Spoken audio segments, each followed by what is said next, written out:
ബൈബിളിലൂടെ ഒരു തീർത്ഥാടനം എന്ന ബൈബിൾ പഠന പദ്ധതിയിലേക്ക് ഏവർക്കും സ്വാഗതം.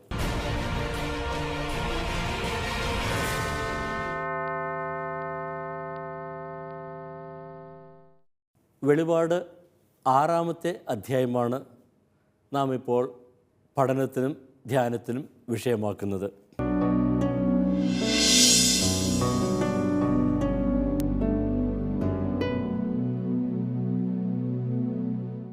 ആറാം അധ്യായം 1 മുതലുള്ള വാക്യങ്ങൾ. അനന്തരം ഞാൻ കണ്ടു, കുഞ്ഞാട് ആ 7 മുദ്രകളിൽ ഒന്ന് തുറന്നപ്പോൾ 4 ജീവികളിൽ ഒന്ന് ഇടിനാദം പോലുള്ള സ്വരത്തിൽ പറയുന്നത് ഞാൻ കേട്ടു, വരിക. ഞാൻ കണ്ടു, ഇതാ ഒരു വെള്ളക്കുതിര, അതിൻ്റെ പുറത്ത് വില്ലുമായി ഇരിക്കുന്ന ഒരുവൻ. അവന് ഒരു കിരീടം നൽകപ്പെട്ടു. അവൻ വിജയിച്ചുകൊണ്ടും വിജയിക്കാനായും പുറപ്പെട്ടു.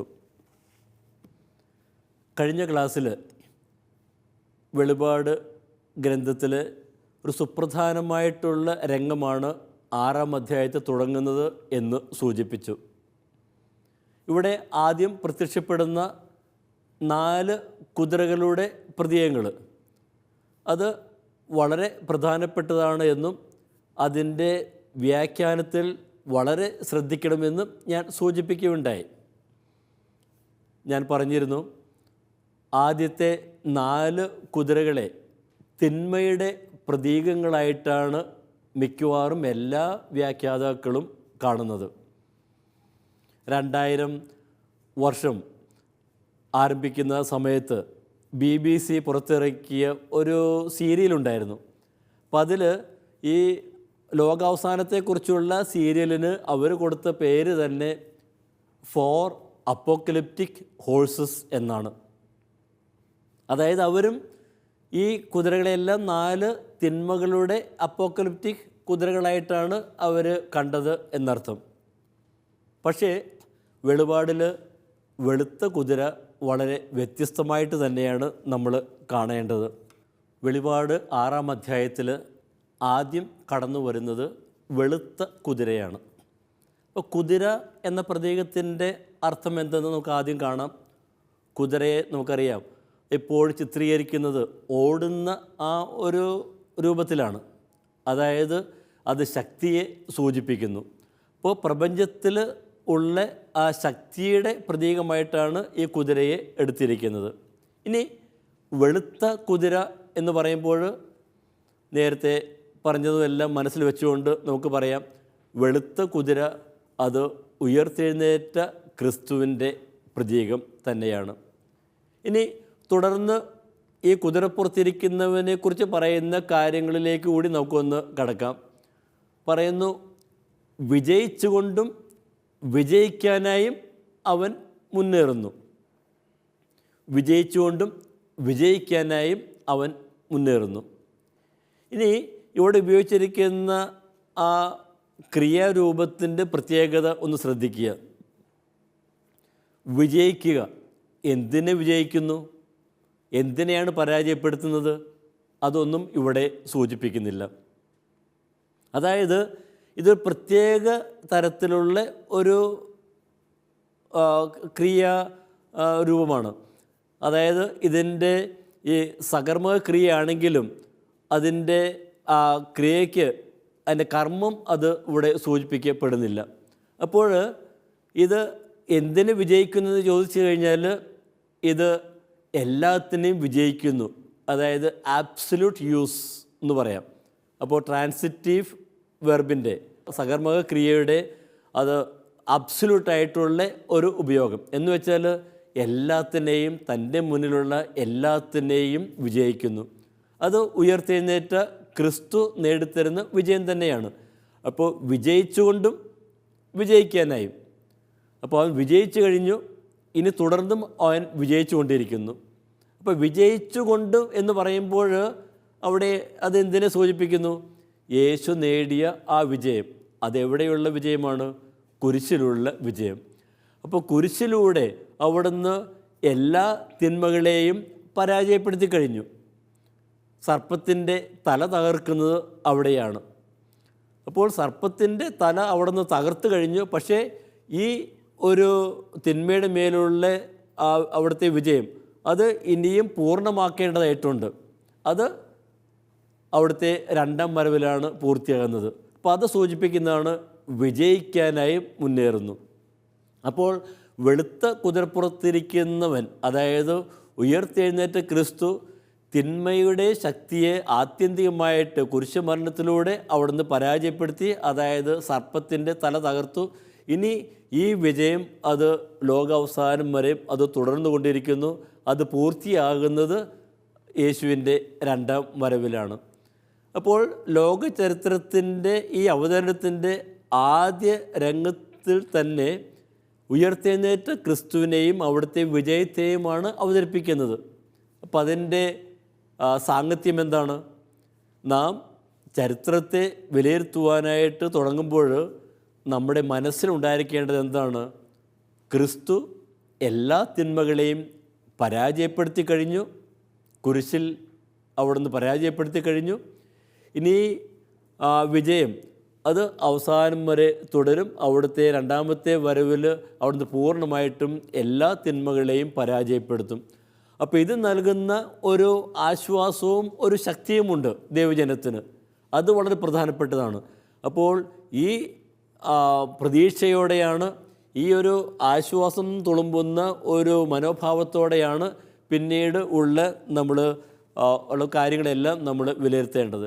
ഇനി ഇവിടെ വിജയിക്കുക എന്നുള്ള ഈ പദം, അത് നമുക്കറിയാം, നിക്കോൺ എന്നുള്ള ഗ്രീക്ക് പദം വിജയിക്കുക, അത് വെളിപാടിൽ അത് കർമ്മമില്ലാതെ എപ്പോഴും ഉപയോഗിച്ചിരിക്കുന്നത് നല്ല അർത്ഥത്തിൽ മാത്രമാണ്, പോസിറ്റീവായി മാത്രമാണ് അത് ഉപയോഗിച്ചിരിക്കുന്നത്. ഉദാഹരണം 2-3 അധ്യായങ്ങളിൽ പല പ്രാവശ്യം അത് കാണുന്നുണ്ട്. 2-ാം അധ്യായം 7, 11, 17, 26 വാക്യങ്ങൾ, 3-ാം അധ്യായം 5, 12, 21 വാക്യങ്ങൾ, 5-ാം അധ്യായത്തിൽ 5-ാമത്തെ വാക്യം, 6-ാം അധ്യായത്തിൽ 2-ാമത്തെ വാക്യം, 21-ാം അധ്യായത്തിൽ 7-ാമത്തെ വാക്യം. ഇപ്പോൾ ഇവിടെയെല്ലാം ഈ വിജയിക്കുക എന്നത് അത് നല്ല അർത്ഥത്തിൽ മാത്രമാണ്, പോസിറ്റീവായി മാത്രമാണ്, ഭാവാത്മകമായി മാത്രമാണ് അത് ഉപയോഗിച്ചിരിക്കുന്നത്. അപ്പോൾ അതുകൊണ്ട് തന്നെ ഇത് ഈ ഒന്നാമത്തെ കുതിരയെ പോസിറ്റീവായിട്ട് കാണണം എന്ന് നമുക്ക് പറയുവാനായിട്ട് സാധിക്കും. ഇനി അതിൻ്റെ പുറത്ത് വില്ലുമായി ഇരിക്കുന്ന അവൻ, വില്ല് എന്ന് പറയുന്നത് അത് തിന്മയ്ക്കെതിരെയുള്ള ദൈവത്തിൻ്റെ വിധിയുടെ ഒരു പ്രതീകമായിട്ട് നമുക്ക് കാണുവാനായിട്ട് സാധിക്കും. പിന്നെ അതുപോലെ തന്നെ അവന് ഒരു കിരീടം നൽകപ്പെട്ടു. അത് കിരീടം അത് വിജയിച്ച് മുന്നേറുന്ന യേശുവിന് നൽകുന്ന കിരീടം തന്നെയാണ്. അപ്പോൾ വിജയിച്ചുകൊണ്ട്, തിന്മകളെല്ലാം വിജയിച്ചുകൊണ്ട് മുന്നേറുന്ന ക്രിസ്തുവിനെയാണ് ഈ ഒന്നാമത്തെ മുദ്രയെ തുറക്കുമ്പോൾ നമ്മൾ കാണുന്നത്. ഇനി തുടർന്ന് വരുന്ന 3 കുതിരകൾ, അത് 3 വ്യത്യസ്ത നിറങ്ങളിലുള്ള കുതിരകൾ, അത് തിന്മയുടെ പ്രതീകങ്ങളാണ് എന്ന് പറയുവാനായിട്ട് നമുക്ക് സാധിക്കും. ഞാൻ 3-ാമത്തെയും 4-ാമത്തെയും വാക്യം ഒന്ന് വായിക്കാം. അവൻ 2-ാമത്തെ മുദ്ര തുറന്നപ്പോൾ 2-ാമത്തെ ജീവി പറയുന്നത് കേട്ടു, വരിക. അപ്പോൾ തീ നിറമുള്ള മറ്റൊരു കുതിര പുറപ്പെട്ടു.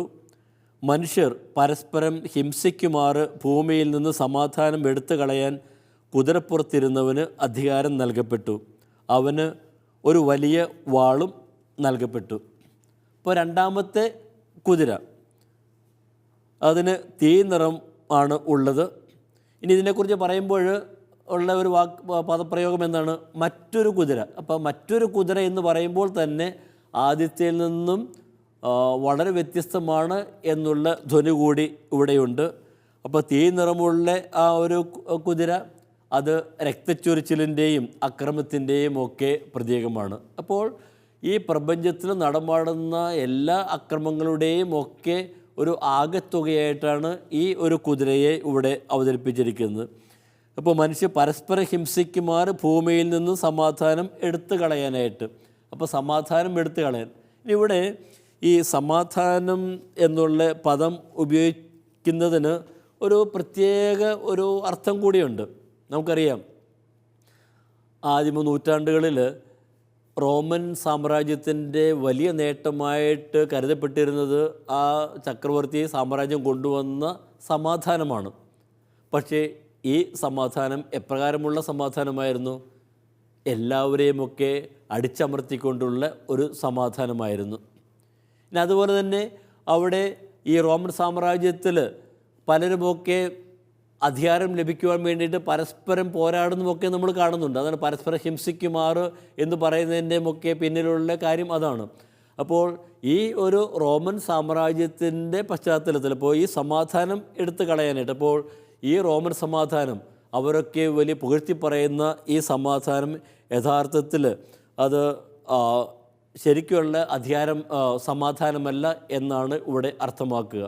അപ്പോൾ സമാധാനം എടുത്തു കളയുക, അപ്പോൾ അക്രമം വാഴുന്ന ഒരു സമൂഹത്തെ ഇവിടെ അവതരിപ്പിക്കുന്നു.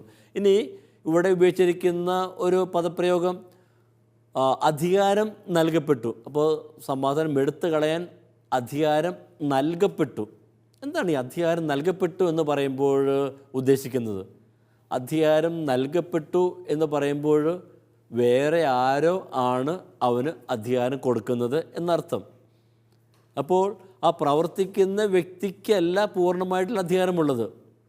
ഒരു രാജാവ് തൻ്റെ സൈന്യാധിപന് അധികാരം കൊടുക്കുന്ന പോലെ, അപ്പോൾ സൈന്യാധിപൻ അധികാരം കൊടുക്കുമ്പോൾ അതനുസരിച്ച് ചക്രവർത്തിയുടെ ആജ്ഞ അനുസരിച്ച് അദ്ദേഹം പ്രവർത്തിക്കുന്നു. അപ്പോൾ ചക്രവർത്തി പറഞ്ഞത് മാത്രമേ ചെയ്യുവാനായിട്ട് സാധിക്കുകയുള്ളൂ എന്ന് പറഞ്ഞ പോലെ അധികാരം നൽകപ്പെട്ടു എന്ന് പറയുമ്പോൾ നമ്മുടെ ചുറ്റുമൊക്കെ കാണുന്ന ഈ തിന്മകളുടെ ശക്തികളൊക്കെ ഉണ്ടല്ലോ, അവയ്ക്ക് ആത്യന്തികമായിട്ടുള്ള ശക്തിയൊന്നുമില്ല എന്നുകൂടി ഇവിടെ അർത്ഥമാക്കുന്നുണ്ട്. ആത്യന്തികമായിട്ടുള്ള ശക്തി ആർക്കാണുള്ളത്? ദൈവത്തിന് മാത്രമാണ്. യോഹന്നാൻ്റെ സുവിശേഷത്തിൽ യേശു പറയുന്നില്ലേ പീലാത്തോസിനോട്, നിനക്ക് സ്വർഗത്തിൽ നിന്ന് നൽകപ്പെട്ടില്ലായിരുന്നുവെങ്കിൽ, ഇല്ലേ? അപ്പോൾ അധികാരമെല്ലാം അത് സ്വർഗസ്ഥനായ ദൈവത്തിൽ നിന്ന് ലഭിക്കുന്നതാണ്. അതായത് ഇവിടെയുള്ള ശക്തികളെ ഒന്നും നാം ഭയപ്പെടേണ്ടതില്ല എന്നാണ് ഇതിൻ്റെ ധ്വനി. അപ്പോൾ ഈ രണ്ടാമത്തെ കുതിര അത് സമൂഹത്തിലുള്ള എല്ലാ അക്രമത്തെയും ഒക്കെ സൂചിപ്പിക്കുന്നു. ഇനി വാളും, അവനൊരു വാളും നൽകപ്പെട്ട്, വാളും അതും തിന്മയുടെ അക്രമത്തിൻ്റെ ഒരു പ്രതീകം തന്നെയാണ്. ഇനി 5-ാമത്തെ വാക്യം മുതൽ, അവൻ 3-ാമത്തെ മുദ്ര തുറന്നപ്പോൾ 3-ാമത്തെ ജീവി പറയുന്നത് കേട്ടു, വരിക, ഞാൻ കണ്ടു, ഇതാ ഒരു കറുത്ത കുതിര, അതിൻ്റെ പുറത്തിരിക്കുന്നവൻ്റെ കയ്യിൽ ഒരു തുലാസ്. ആ 4 ജീവികളുടെയും മധ്യത്തിൽ നിന്ന് പറയുന്ന ഒരു സ്വരം പോലെ ഞാൻ കേട്ടു, ഒരു ദനാറയ്ക്ക് ഇടങ്ങഴി ഗോതമ്പ്, ഒരു ദനാറയ്ക്ക് 3 ഇടങ്ങഴി ബാർലി, എണ്ണയ്ക്കും വീഞ്ഞിനും കേടുവരുത്തരുത്. ഇപ്പോൾ ഇവിടെ കാണുന്നത് ഒരു കറുത്ത കുതിരയാണ്. ഇപ്പോൾ കറുത്ത കുതിര അത് എന്തിനെ സൂചിപ്പിക്കുന്നത്? കറുത്ത കുതിര അത് ഇവിടെ ഈ വിവരണത്തിൽ നിന്നൊരു കാര്യം വ്യക്തമാണ്, ഇത് കഠിനമായിട്ടുള്ള ക്ഷാമത്തെയാണ് ഇവിടെ സൂചിപ്പിക്കുന്നത്. ഇപ്പോൾ ഇവിടെ ഒരു തുലാസിൻ്റെ പ്രതീകം കാണുന്നുണ്ട്. തുലാസ്, എല്ലാം തൂക്കുന്ന ആ ഒരു തുലാസ്. അപ്പോൾ ആ ഒരു പ്രതീകത്തിൻ്റെയും സാങ്കത്യം എന്താണ് എന്ന് നമുക്ക് നോക്കാം. അപ്പോൾ അവൻ്റെ പുറത്തിരിക്കുന്നതിൻ്റെ കയ്യിലൊരു തുലാസ്, ഒരു ദനാറയ്ക്ക് ഇടങ്ങഴി ഗോതമ്പ്, ഒരു ദനാറയ്ക്ക് 3 ഇടങ്ങഴി ബാർലി. അപ്പോൾ ഇവിടെ ഈ ഒരു പ്രയോഗത്തിൻ്റെ അർത്ഥം ഇതാണ്. ഒരു ദനാറ എന്ന് പറയുമ്പോൾ അക്കാലങ്ങളിൽ ഒരു ദിവസത്തെ കൂലിയാണ്, ജോലിക്ക് കിട്ടുന്ന കൂലി വേതനമാണ് ഒരു ദനാറ്. ഇനി ഇടങ്ങഴി എന്ന് പറഞ്ഞാൽ ഏകദേശം 1 കിലോഗ്രാം വരും. അപ്പോൾ അന്ന് ആളുകളിൽ സാധാരണ ഒരു ദനാറയ്ക്ക് 12 ഇടങ്ങഴി ഗോതമ്പ്, അതുപോലെ തന്നെ 24 ഇടങ്ങഴി ബാർലിയും ഒക്കെ ലഭിച്ചിരുന്നു. ബാർലി എന്ന് പറയുന്നത് സാധാരണക്കാരുടെ, പാവപ്പെട്ടവരുടെ ഭക്ഷണമൊക്കെ ആയിരുന്നു.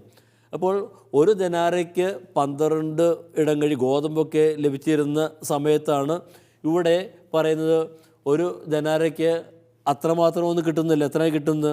ഒരു ദനാറയ്ക്ക് ഇടങ്ങഴി ഗോതമ്പ്, ഒരു ദനാറയ്ക്ക് 3 ഇടങ്ങഴി ബാർലി. ഇപ്പോൾ 12 ഇടങ്ങഴിക്ക് പകരം വെറും 1 ഇടങ്ങഴി മാത്രമാണ്. അപ്പോൾ അതെന്തിനെയാണ് സൂചിപ്പിക്കുന്നത്? നമുക്കറിയാം എപ്പോഴാണ് ഭക്ഷണ സാധനങ്ങൾക്കൊക്കെ വില കയറുന്നത്. അത് പ്രത്യേകിച്ച് യുദ്ധ സമയങ്ങളിലോ ഒക്കെ ആയിരിക്കും, വരൾച്ചയുടെ സമയങ്ങളിലോ ഒക്കെ ആയിരിക്കും. അപ്പോൾ അവിടെയാണ് പലപ്പോഴും നമ്മൾ ഇതുപോലെ ഭക്ഷണ സാധനങ്ങൾക്കെല്ലാം വില കയറുന്നത് കാണുന്നത്. ഇനി ഒരു കാര്യം ഒന്ന് ചിന്തിച്ച് നോക്കുക, ഈ ഭക്ഷണ സാധനങ്ങൾക്ക് വില വെറുതെ ഇരിക്കുമ്പോൾ സാധാരണ ഇങ്ങനെ കൂടിക്കൂടി വരുമോ? ഇല്ല, അത് വിൽക്കുന്നവർ കൂട്ടുന്നതാണ്. അതായത് അത് അന്യായമായിട്ട് മറ്റുള്ളവരിൽ നിന്ന് തുക ആവശ്യപ്പെടുന്നതാണ്. അപ്പോൾ ഇതെന്തിനാണ് സൂചിപ്പിക്കുന്നത്? ആ സമൂഹത്തിൽ നടമാടിയിരുന്ന അനീതിയെയാണ് സൂചിപ്പിക്കുന്നത്, ഇൻജസ്റ്റിസ്. അപ്പോൾ ഭക്ഷണ സാധനങ്ങൾക്ക് ദൗർലഭ്യം വരുമ്പോൾ അത് കൂടുതൽ വിലയ്ക്ക് വിറ്റ് കൂടുതൽ ലാഭമുണ്ടാക്കുന്ന ചില വ്യവസ്ഥിതികൾ. അപ്പോൾ സമൂഹത്തിലുള്ള അനീതിയെയാണ് ഇത് ഈ രണ്ടാമത്തെ കുതിര സൂചിപ്പിക്കുക. അപ്പോൾ ഇനി അതിൻ്റെ അവസാനം പറയുന്ന ഒരു കാര്യം, മുന്തിരിക്കും അതുപോലെ തന്നെ ഒലിവിനും കേടുവരുത്തരുത്. അപ്പോൾ അതിൻ്റെ പിന്നിലുള്ള കാരണം അതിന് പല വ്യാഖ്യാനങ്ങളൊക്കെ കൊടുക്കുന്നുണ്ട്. മുന്തിരി പിന്നെ ഒലിവ് അതൊക്കെ വേനൽക്കാലത്തിൻ്റെ അവസാന ഭാഗത്തുള്ള വിളകളാണ്. നമുക്കറിയാം ധാന്യവിള പോലെയല്ല മുന്തിരിയും ഒലിവുമൊക്കെ. അത് വർഷങ്ങളോളം നിൽക്കുന്ന കൃഷിയാണ്. അപ്പോൾ ഒരു മുന്തിരി നട്ട് കഴിഞ്ഞാൽ വർഷങ്ങളോളം അത് ഫലം തരും. അതുപോലെ തന്നെ ഒലിവ് വൃക്ഷങ്ങളൊക്കെ എത്രയോ വർഷങ്ങൾ വളർന്നു നിൽക്കുന്ന മരങ്ങളൊക്കെയാണ്. അപ്പോൾ ഇതിനൊക്കെ നശിപ്പിച്ച് കളയാനായിട്ട് പാടില്ല. കാരണം അത് നശിപ്പിച്ച് കളഞ്ഞാൽ പെട്ടെന്ന് അത് വളർത്തിയെടുക്കുമ്പോൾ സാധിക്കില്ല. അതുമാത്രമല്ല, ഇനി മുന്തിരിയും ഈ ഒലിവ് എണ്ണയുമൊക്കെ അത് സാധാരണ ആരുടെ ഭക്ഷ്യ വിഭവങ്ങളാണ്? അത് പാവപ്പെട്ടവരുടെ അല്ല, അത് ധനവാന്മാരുടെയാണ്. അതായത് പാവപ്പെട്ടവരുടെ കാര്യത്തിൽ ശ്രദ്ധയൊന്നുമില്ല. അപ്പോൾ ഈ മുന്തിരി വീഞ്ഞും എണ്ണയുമൊക്കെ അത് സംരക്ഷിക്കണം എന്ന് പറയുമ്പോൾ അത് ആരുടെ കാര്യത്തിലാണ് ഇവിടെ വ്യഗ്രത കാണുന്നത്? ധനവാന്മാരുടെ കാര്യത്തിൽ. അപ്പോൾ ഈ അനീതിയൊക്കെ നടമാടുന്ന ആ സമയത്തുള്ള സാമൂഹ്യ വ്യവസ്ഥിതിയാണ് ഇത് സൂചിപ്പിക്കുന്നതെന്ന് വേണമെങ്കിൽ പറയാം. അതായത് പാവപ്പെട്ടവർ കൂടുതൽ ദാരിദ്ര്യത്തിലേക്ക് കടന്നു പോകുന്നു, മറ്റുള്ളവർ അവരുടെയൊക്കെ ജീവിതം അതുപോലെ തന്നെ പഴയതുപോലെ തന്നെ മുന്നേറുന്നു. അപ്പോൾ സമൂഹത്തിൽ നടമാടുന്ന തിന്മകൾ അനീതിയുടെ പ്രതീകമാണ് ഇവിടെ നമ്മൾ കാണുക. ഇനി നാലാമത്തെ മുദ്ര തുറന്നപ്പോൾ നാലാമത്തെ ജീവിയുടെ സ്വരം ഞാൻ കേട്ടു, വരിക. ഞാൻ കണ്ടു, ഇതാ വിളറിയ ഒരു കുതിര. അതിൻ്റെ പുറത്തിരിക്കുന്നവൻ്റെ പേര് മരണം. പാതാളം അവനെ പിന്തുടരുന്നു. വാളുകൊണ്ടും ക്ഷാമം കൊണ്ടും മഹാമാരി കൊണ്ടും ഭൂമിയിലെ വന്യമൃഗങ്ങളെ കൊണ്ടും സംഹാരം നടത്താൻ ഭൂമിയുടെ 4 മേൽ അവർക്ക് അധികാരം നൽകപ്പെട്ടു. വിളറിയ, അത് ഗ്രീക്ക് ഭാഷയിൽ ക്ലോറോസ് എന്ന് വെച്ചാൽ മരണാസന്നനായിട്ടുള്ള മനുഷ്യനെ സൂചിപ്പിക്കുന്നതാണ്. അപ്പോൾ വിളറിയ മനുഷ്യൻ എന്ന് പറഞ്ഞാൽ മരണത്തെ സമീപിക്കുന്ന ആ മനുഷ്യൻ്റെ ചിത്രം. അതായത് മരണം, പാതാളം എന്നുള്ള ഈ പദപ്രയോഗങ്ങൾ വഴിയായിട്ട് നമ്മുടെ ഈ സമൂഹത്തിലുള്ള ആ മരണ സംസ്കാരത്തെയാണ് സൂചിപ്പിക്കുന്നത് എന്ന് വേണമെങ്കിൽ നമുക്ക് പറയുവാനായിട്ട് സാധിക്കും. ഇനി ഇവിടെ പറഞ്ഞിരിക്കുന്ന ഈ വാള്, ക്ഷാമം, മഹാമാരി, വന്യമൃഗങ്ങൾ അതൊക്കെ പഴയ നിയമത്തിൽ നമ്മൾ കാണുന്ന ചില പ്രതീകങ്ങളാണ്. യാഹ്വേ സമറിയയിൽ അവിശ്വസ്തർക്കെതിരെ മരണത്തിൻ്റെയും പാതാളത്തിൻ്റെയും സംഹാര ശക്തികളൊക്കെ അയക്കുന്നത് നമ്മൾ കാണുന്നുണ്ട്. ഇതിന് ഹോസിയ 13-ാം അധ്യായം 14-ാമത്തെ അല്ലെങ്കിൽ 2 സാമുവേൽ 22:6, സങ്കീർത്തനം 18:5 തുടങ്ങിയ ഭാഗങ്ങളിലൊക്കെ ഇതിൻ്റെ സൂചനകൾ നമുക്ക് കാണുവാനായിട്ടൊക്കെ നമുക്ക് സാധിക്കും. അപ്പോൾ ഈ വാളുകൊണ്ട്, ഇപ്പോൾ വാൾ എന്ന് പറയുമ്പോൾ തീർച്ചയായിട്ടും അത് മരണത്തിൻ്റെ ഒരു പ്രതീകം തന്നെയാണ്. ഇപ്പം 4-1 എന്ന് പറയുമ്പോൾ അത് ഭാഗികമായിട്ടുള്ള ഒരു ശിക്ഷയാണ് എന്ന് വേണമെങ്കിൽ നമുക്ക് പറയാം. ഇനി ഇവിടെ വീണ്ടും നമ്മൾ നേരത്തെ കണ്ട ഒരു പ്രയോഗം കാണുന്നുണ്ട്, അധികാരം നൽകപ്പെട്ടു.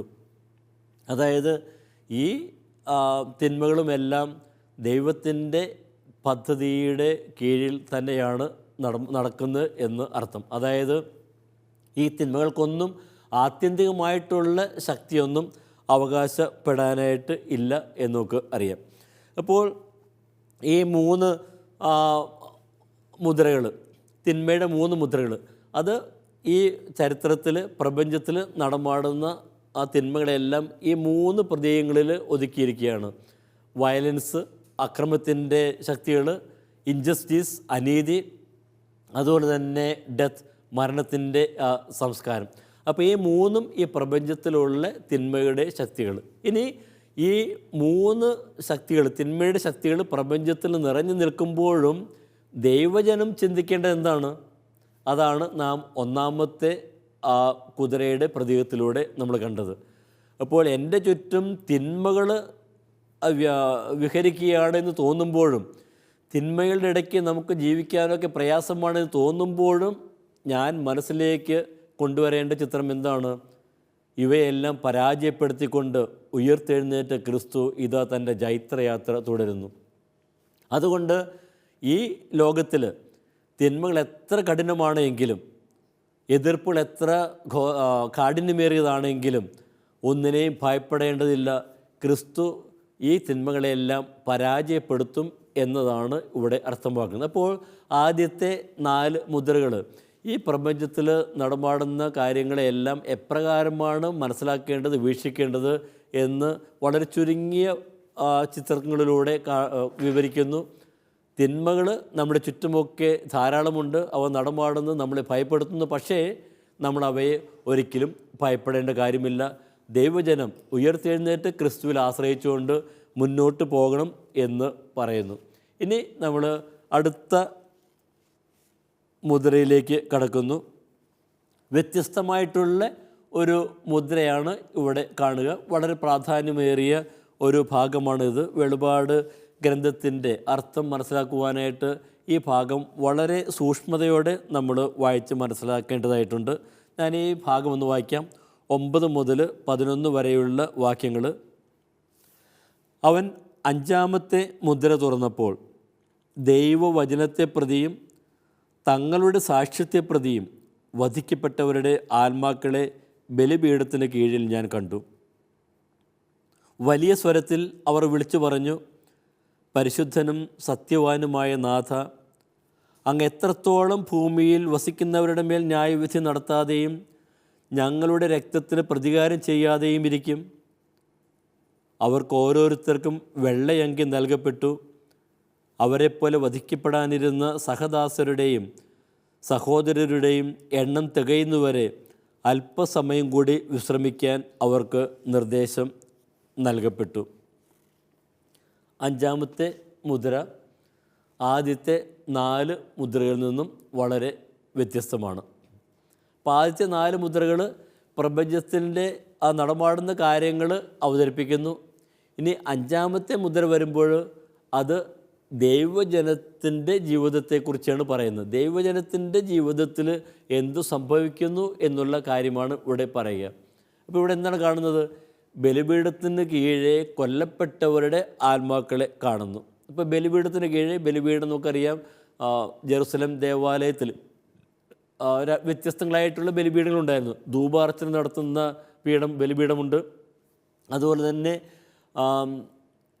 മൃഗങ്ങളെയെല്ലാം ബലിയർപ്പിക്കുന്ന ബലിയർപ്പണത്തിനായിട്ടുള്ള ബലിപീഠവുമൊക്കെ ഉണ്ട്. ഇനിയിവിടെ ഈ ബലിപീഠത്തിൻ്റെ പ്രതീകം എടുത്തുകൊണ്ട് പറയുന്നു, ബലിപീഠത്തിന് കീഴെ കൊല്ലപ്പെട്ടവരുടെ ആത്മാക്കളെ കണ്ടു എന്ന് പറയുന്നു. ഇപ്പോൾ ബലിപീഠത്തിന് കീഴെ എന്ന് പറയുമ്പോൾ അത് പ്രധാനമായിട്ടും അർത്ഥമാക്കുന്നത് എന്താണ്? ഈ കൊല്ലപ്പെട്ടവർ ദൈവസന്നിധിയിൽ തന്നെയാണ് എന്നാണ് അർത്ഥമാക്കുന്നത്. അപ്പോൾ ഇവിടുത്തെ ആദ്യത്തെ വാക്യം ഞാൻ വായിക്കാം. ഇവർ എങ്ങനെയാണ് കൊല്ലപ്പെട്ടത്? 5-ാമത്തെ മുദ്ര തുറന്നപ്പോൾ ദൈവവചനത്തെ പ്രതിയും തങ്ങളുടെ സാക്ഷ്യത്തെ പ്രതിയും വധിക്കപ്പെട്ടവരുടെ ആത്മാക്കൾ. അപ്പോൾ എന്താണ് അത് അർത്ഥമാക്കുന്നത്? ദൈവവചനത്തെ പ്രതിയും തങ്ങളുടെ സാക്ഷ്യത്തെ പ്രതിയും. അപ്പോൾ ദൈവവചനം എന്ന് പറയുമ്പോൾ ദൈവത്തിൻ്റെ വാഗ്ദാനങ്ങൾ മുഴുവനുമാണ് അർത്ഥമാക്കുന്നത്. ഈ വാഗ്ദാനങ്ങളുടെ പൂർത്തീകരണം ആരിലാണ്? ക്രിസ്തുവിലാണ്. അപ്പോൾ ദൈവവചനത്തെ പ്രതി എന്ന് പറയുമ്പോൾ നമുക്ക് പറയാം ക്രിസ്തുവിനെ പ്രതിയാണ് ഇവർ വധിക്കപ്പെട്ടത്. ഇനി രണ്ടാമത് തങ്ങളുടെ സാക്ഷ്യത്തെ പ്രതിയും. ഇപ്പോൾ തങ്ങളുടെ സാക്ഷ്യത്തെ പ്രതിയും എന്ന് പറയുന്നതിനും വളരെ അർത്ഥധ്വനികളൊക്കെയുണ്ട്. നമ്മൾ 1-ാമത്തെ അധ്യായത്തിൽ കണ്ടിരുന്നു ദൈവവചനവും യേശുക്രിസ്തുവിൻ്റെ സാക്ഷ്യവും.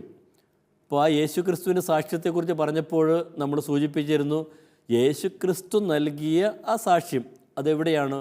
കുരിശിലാണ് അവിടെ നിന്ന് നൽകിയത്. അപ്പോൾ കുരിശോളം വിശ്വസ്തനായി നിന്ന ക്രിസ്തു മരണത്തിൽ പോലും അവിടെ നിന്ന് ദൈവപദ്ധതിയിൽ നിന്ന് അണുവിട മാറിയില്ല. അപ്പോൾ തങ്ങളുടെ സാക്ഷ്യത്തെപ്രതിയും എന്ന് പറയുമ്പോൾ ഇവിടെ അർത്ഥമാക്കുന്നത് ആ യേശുവിൻ്റെ സാക്ഷ്യത്തിൽ പങ്കുചേർന്നുകൊണ്ട് അല്ലെങ്കിൽ അതിന് അനുരൂപപ്പെട്ടുകൊണ്ട് അവരുടെ ജീവിതം ക്രിസ്തുവിനായി ദൈവത്തിനായിട്ട് സമർപ്പിച്ചു. അപ്പോൾ ക്രിസ്തുവിനെ പ്രതിയും ക്രിസ്തുവിന് നൽകിയ സാക്ഷ്യത്തെ പ്രതിയും ആണ് അവർ വധിക്കപ്പെട്ടത്. അപ്പോൾ ഈ 5-ാമത്തെ മുദ്ര തുറക്കുമ്പോൾ ബലിപീഠത്തിന് കീഴെ കാണുന്നത് തങ്ങളുടെ മുന്നിൽ തുറന്നു കിട്ടിയ ആ പാത, യേശുവിൻ്റെ പാത, കുരിശുമരണത്തിൻ്റെ പാത, അത് വളരെ വിശ്വസ്തയോടെ പിന്തുടരുന്ന ദൈവജനത്തിൻ്റെ ചിത്രമാണ്. അപ്പോൾ അവരുടെ ആത്മാക്കളാണ് ആ ബലിപീഠത്തിന് കീഴെയുള്ളത്. ഇനി അവിടെ നിന്നുകൊണ്ട് അവർ നിലവിളിക്കുകയാണ്, എപ്പോഴാണ് തങ്ങൾക്ക് നീതി നടത്തി തരുന്നത്. അപ്പോൾ ഇതിൻ്റെ അർത്ഥം എന്തെന്ന് നമുക്ക് അടുത്ത ക്ലാസ്സിൽ നമുക്ക് കാണാം. അതുവരെ ഏവർക്കും വണക്കം.